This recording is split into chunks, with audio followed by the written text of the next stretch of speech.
अरे तुम्हें आएगी याद कहानी अमर मेरे होने की, आएगी याद कहानी अमर मेरे होने की।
यहाँ तक क्या है, दुनिया जगत है।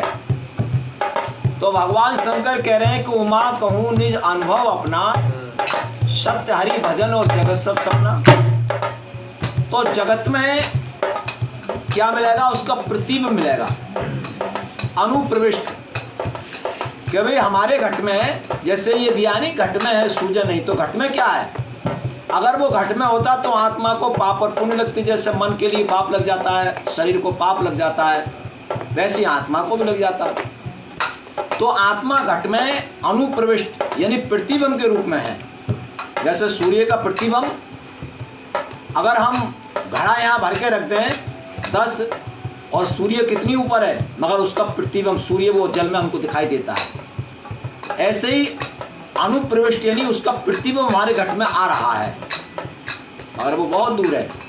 इसलिए कहीं नहीं कि जल इस संसार को क्या कहा, उमा कहूँ निज अनुभव अपना, सत्य हरि भजन जगत सब सपना। तो जगत को सपना बताया, तो सपने में बताया कि सपने में कभी अपना नहीं मिलता है। इसलिए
पास जाकर के ही अमृत मिलता है। जैसे दियानी मूल मंगल में संत समाजू, ये खुशी और आनंद से भरा हुआ है। इसमें कौन सी गंगा बहती है? अमृत की, देवताओं की गंगा। तो संतों के बिना अमृत नहीं मिलता। संतों के जब हम समाज में जाते हैं तभी हमको जाकर के अमृत मिलता है।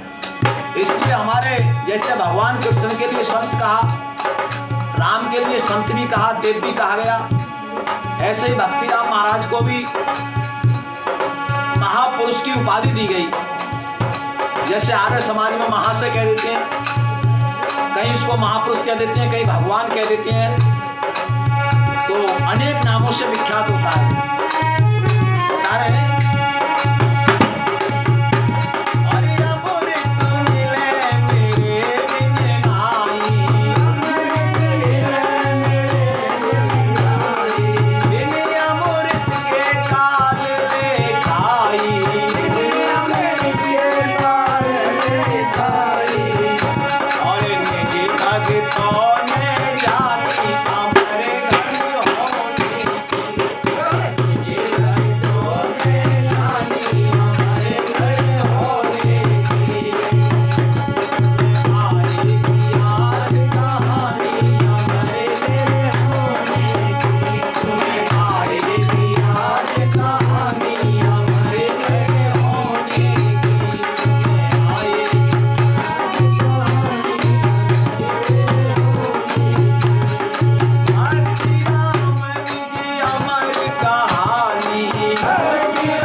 हो सकती है, इसलिए क्षमा करें। और देखिए बताए कि भाई निज भक्तों ने जानी अमर घड़ी होने की। इसी तरह से जो हमको परम मिलता है, परवी काय में पड़ती है भाई, कहते नहीं कि मनुष्य के शरीर में ही ये नर्तन पड़ा है परम।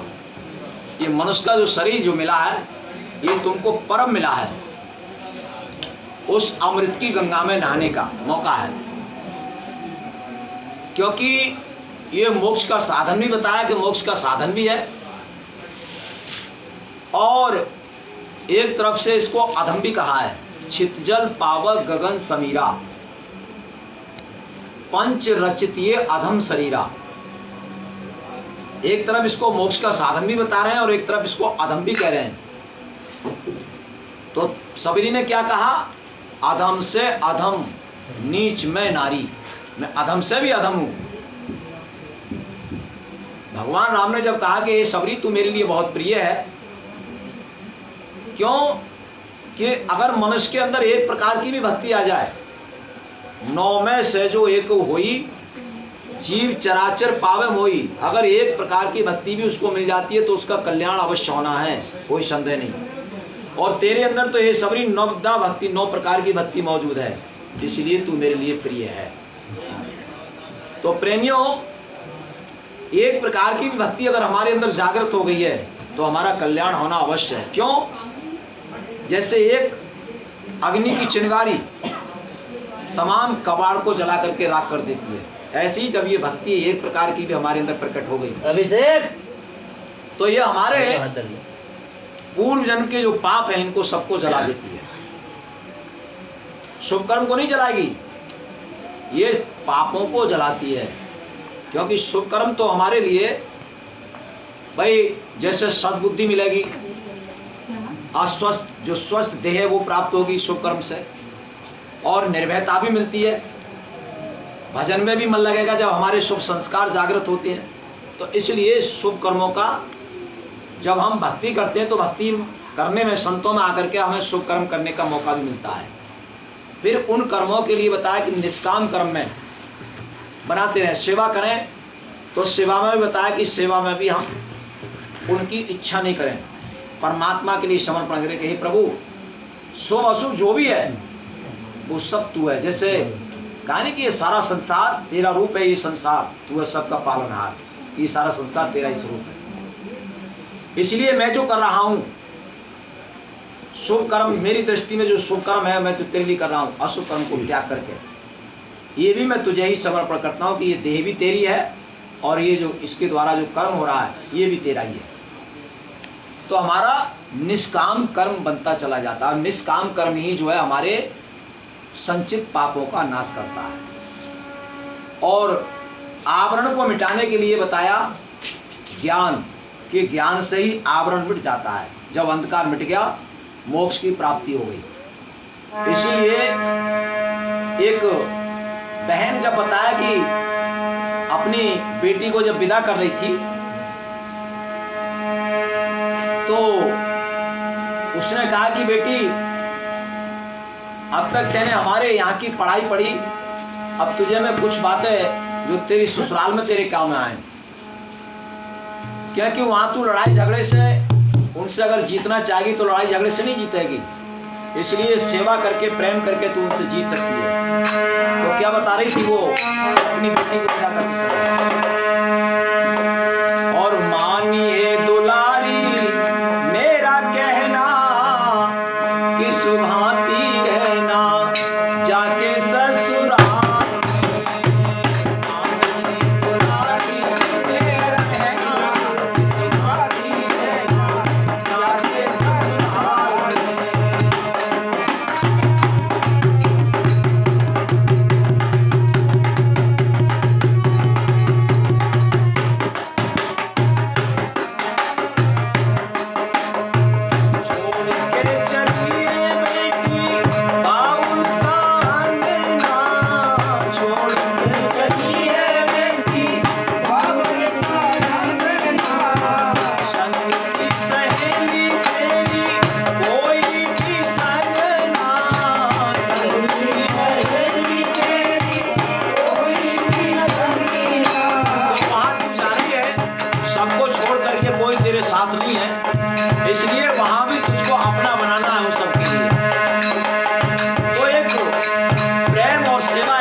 साक्षी में पत्थर में ठोकर मरवाई जाती है। तो कहा कि जो कुछ वहाँ पर जो है कुछ कहे तो उसको सबको पत्थर बन करके सुन लेना, और जब तू सबके तेरे अंदर सहन शक्ति आ जाएगी सुनने की, क्योंकि जब इसके अंदर सुनने की शक्ति आ जाती है तो फिर समझने की शक्ति आ जाती है कि मुझे क्यों कह रहे हैं। बहुत से लोगों के लिए जब समझाने की भी कोई बात कहो तो उल्टी लगती है, क्योंकि वो समझने की कोशिश नहीं करते। तो जब तू पत्थर बन करके पहले उससे सुनेगी तो समझने की तेरे अंदर वो ताकत आ जाएगी, और जब समझ लेगी तो फिर उसका समाधान भी कर लेगी। और क्या बता रही, मीठी से मीठी तेरी कोयल सी वाणी हो, मीठी से मीठी तेरी कोयल सी वाणी हो, होठों की लाली तेरी मधुर मुस्कान हो, होठों की लाली तेरी नाक की नथुनिया तेरी नेकी का निशान हो, नाक की नथुनिया तेरी नेकी का निशान हो, यही तो सच्चा तेरा कहना, ओ यही तो सच्चा तेरा कहना, इस भांति रहना जाके ससुराल में, यही तो सच्चा तेरा कहना, इस भांति रहना जाके ससुराल में, मानिए दुलारी मेरा कहना, इस भांति रहना जाके ससुराल